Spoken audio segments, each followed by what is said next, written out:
In the name of Allah the most compassionate the most merciful. शुरू अल्लाह के नाम से जो बड़ा मेहरबान निहायत रहम करने वाला है। डियर स्टूडेंट्स, जैसा कि हमने पार्ट 1 में प्रीपोजिशन बाय के 4 इस्तेमाल सीखे थे, आज के पार्ट में इंशाअल्लाह ताला हम मज़ीद 4 इस्तेमाल सीखेंगे प्रीपोजिशन बाय के बारे में। So let's start. Okay beta, so use number 5 of preposition by is used for road, way और entrance। इसका मतलब ये हुआ कि preposition by जो है वो रास्ता, रोड या वे का मतलब रास्ता होता है, ये दाखिले की जगह जहाँ से हम दाखिल होते हैं। ठीक बेटा।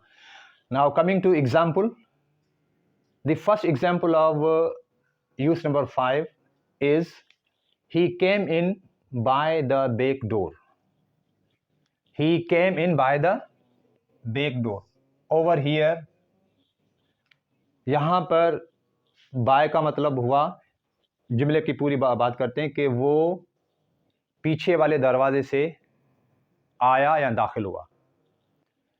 तो यहाँ पर जो by की मीनिंग उर्दू में बनेगी वो है से, या के जरिए या से। ठीक है बेटा। I repeat, he came in by the back door. वो अंदर दाखिल हुआ पीछे वाले दरवाजे से। वो अंदर दाखिल हुआ पीछे वाला जो दरवाजा है उसके जरिए से। Okay fine. Let's take second example of use number 5। It is quicker to go by the country route. It is quicker to go by the country route. Once again यहाँ पर प्रीपोजिशन बाय का इस्तेमाल हुआ है, meaning वही रहेगी से। मतलब अगर हम गांव के रास्ते से जाएंगे तो वो जल्दी वाला रास्ता होगा हमारा, जल्दी पहुंच जाएंगे कहीं। ठीक है ना। It is quicker to go by the country route. Use number 6, that is use for taking hold of something और समबडी।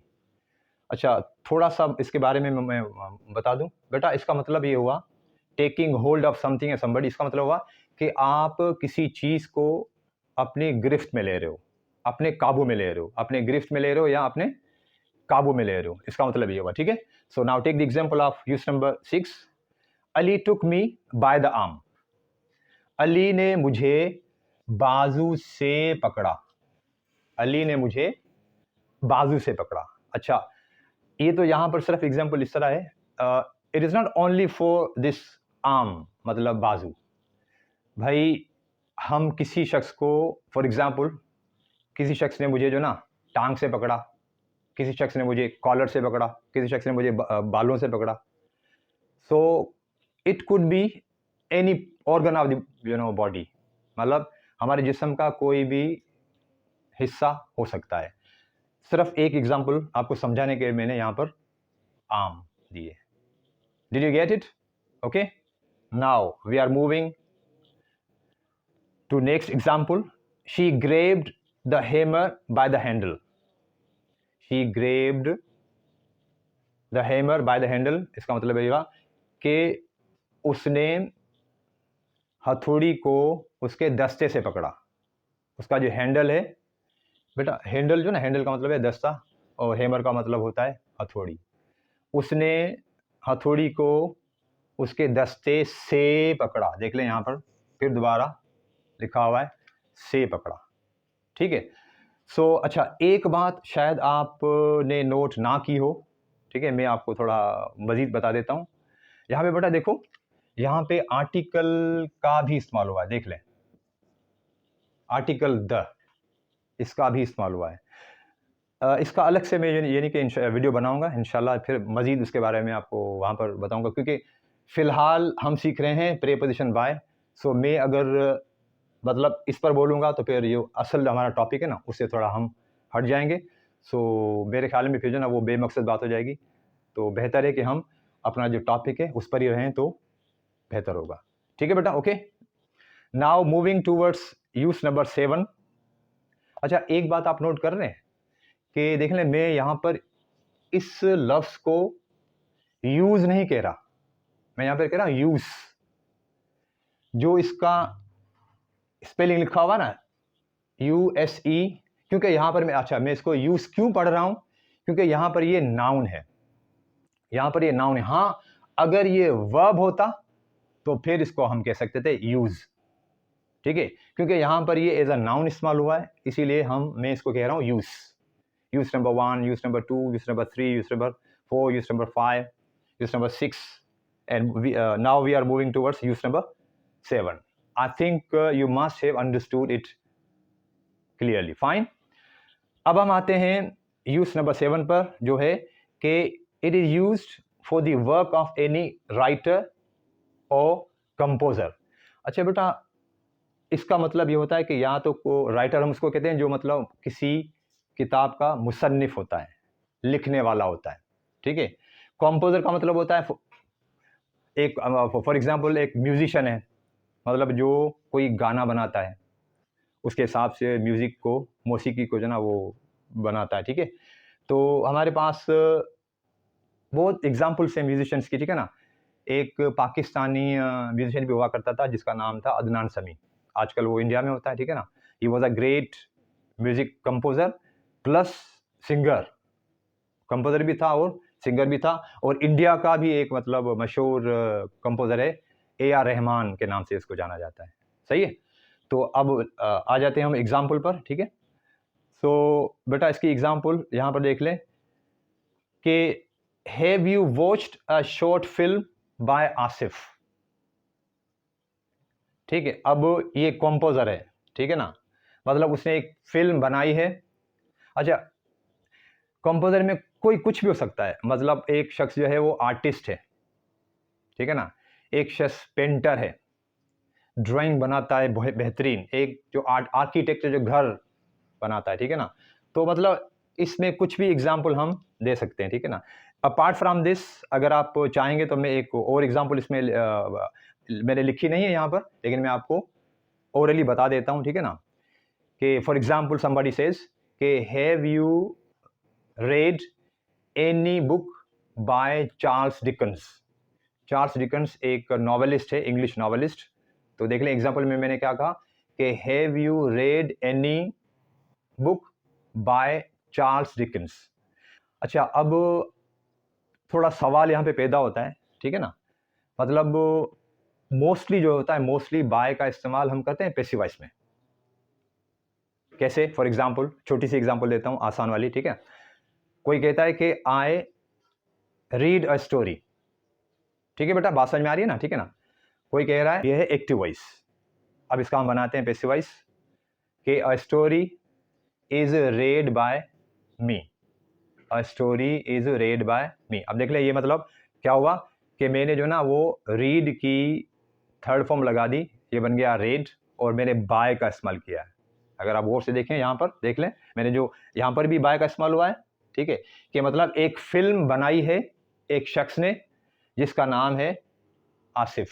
इसको मैं इस तरह बताता हूँ कि have you watched a short film which was made by Asif. सही है, जिस तरह मैंने आपको अभी स्टोरी की बात बताई, ठीक है। अच्छा, एक और एग्जांपल भी इसमें हम ले लेते हैं। एक बंदा कहता है कि I have listen to a new song by AR Rahman, सही है। अब यहां पर मतलब म्यूजिशियन आ गया, ठीक है ना, म्यूजिशियन आ गया, ठीक है बेटा। सो आई होप के यूज नंबर 7 जो है प्रेपोजिशन बाय से रिलेटेड, वो यहाँ पर क्लियर हो चुका होगा, सही है। अच्छा, अगर मज़ीद क्वेश्चन भी करने हैं आपको, ठीक है ना, तो मतलब आप डिस्क्रिप्शन में या कमेंट्स में जो ना आप मतलब वो लिख सकते हैं, तो इंशाल्लाह मैं जो ना आपको उनके आंसर्स दूंगा, ठीक है। अब क्योंकि मैंने आपको लास्ट वीडियो में भी बताया था कि ये 2 वे ट्रैफिक है, ये नहीं कि सिर्फ मतलब मैं ही बता रहा हूँ और मतलब जो कुछ मैं ही बता रहा हूँ बस वही फाइनल है, no. If you have got any question, any difficulty, any query, any problem, any trouble, Sir Shaukat is there, inshallah ta'ala, to help you. सही है। We all are a family, हम सारे अब एक ख़ानदान की तरह हैं, एक घराने की तरह हैं।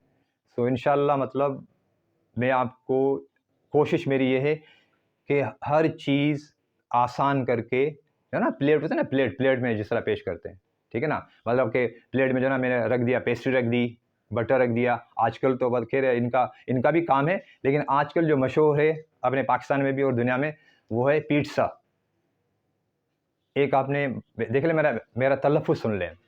आई have pronounce this word pizza, pizza नहीं कह रहा मैं, आई एम सेइंग पिज़्ज़ा। इस पर भी इंशाल्लाह हम अलग से वीडियो बनाएंगे कि भाई वर्ड्स को कैसे प्रोनाउंस किया जाता है, ठीक है, इंशाल्लाह उस पर भी बात करेंगे। Now we are moving towards the last use of preposition by, that is it is use for multiplication and division. I mean this is used for mathematics. मेरे कहने का मकसद है कि यहाँ ये वाला जो इस्तेमाल है ना, ये वाला इस्तेमाल बाय का, ये इस्तेमाल होता है रियाजी में, जब हम हिसाब किताब कर रहे होते हैं ना। लेकिन देख लें पर्टिकुलरली खुसूसन दो चीज़ों के लिए इस्तेमाल हो रहा है, एक है ज़रब, दूसरी है तकसीम। एक है ज़रब, दूसरी है तकसीम। इसमें क्या होता है कि मतलब जब कभी भी हमें दो डिजिट्स मतलब 5 को 3 से, 3 को 5 से, 10 को 12 से, 7 को 8 से ज़रब दें या तकसीम करें, ठीक है। तो चलें, हमें उर्दू में, पंजाबी में, सिंधी में, पश्तो में, फ्रेंच में, रशियन में, वो तो उनकी अपनी ज़बान के हिसाब से जो है ना इस्तेमाल होता है, ठीक है। हम लोकली हम कहते हैं कि भाई से 5 को 10 से ज़रब करो, 10 को 5 से तकसीम करो, लेकिन से मायने क्या आ रही है, से, ठीक है। तो बेटा आप फिर मैं एग्जाम्पल की तरफ आते हैं। आई am able to multiply 10 by 5। इसका मतलब ये हुआ कि मैं 10 को 5 से ज़रब देने के काबिल हूँ। मैं 10 को 5 से ज़रब देने के काबिल हूँ, ठीक है बेटा, ठीक है, ज़रब देने के काबिल हूँ। देख लें, को 10 को 5 से, 10 को 5 से ज़रब देने के काबिल हूँ, ठीक है। Now coming to next example, मतलब जो इसके बाद वाली मिसाल है, मैं उसकी तरफ आ रहा हूँ। कैन यू डिवाइड 12, देख लें मैंने क्या कहा, 12 कैन यू डिवाइड 12 बाय 3। क्या आप 12 को, ठीक है, क्या आप 12 को 3 से तकसीम कर सकते हैं, ठीक है बेटा। I repeat, can you divide 12 by 3, क्या आप 12 को 3 से तकसीम कर सकते हैं। मैं दे देता हूँ दोनों के, ठीक है। I am able to multiply 10 by 5, मैं 10 को 5 से ज़रब करने के काबिल हूँ। क्या आप 12 को 3 से तकसीम कर सकते हैं, ठीक है बेटा। तो आपने देखा कि हमने आज के पार्ट में the uses of preposition by के मज़ीद 4 इस्तेमाल सीख लिए, और इंशाल्लाह ताला मतलब पार्ट 1 और पार्ट 2 इन दोनों को मिलाकर हमारे जो प्रीपोजिशन बाय के इस्तेमाल हुए वो हुए 8। अभी भी हैं इंशाल्लाह ताला, वो जो अगला पार्ट 3 होगा, मैं उसमें जो ना इंशाल्लाह ताला आपसे बहुत जल्द मिलने वाला हूँ। अच्छा, एक छोटी सी रिक्वेस्ट ये है कि मुझे फ़ील हो रहा है, ठीक है ना, कि मतलब पहली वीडियो अपलोड करने के बाद जो ना मुझे थोड़े से मतलब कुछ दिन मज़ीद लग गए। असल वजह ये है कि थोड़ी सी मतलब तबीयत का भी इशू था, तो अब कुछ बेहतर हुई है ना, तो मैंने कोशिश की कि भाई अब जो ना मैं मज़ीद मेरे जो स्टूडेंट्स हैं उनको इंतज़ार नहीं करवाता, क्योंकि किसी को ज़्यादा इंतज़ार करवाना जो ना मुनासिब नहीं होता। और it is said in English कि वेटिंग इज़ डेथ, मतलब इंतज़ार करना जो ना मौत के बराबर होता है, मौत की तरह होता है। तो इंशाल्लाह ताला अगली वीडियो में मिलते हैं, इस दुआ के साथ कि अल्लाह आपको भी खुश रखे, और हमारे लिए भी दुआ कीजिएगा। इंशाल्लाह ताला हम अगली वीडियो में मज़ीद प्रीपोजिशन बाय के इस्तेमाल के साथ मिलेंगे। So until next part, Assalamu alaikum wa rahmatullahi wa barakatuh.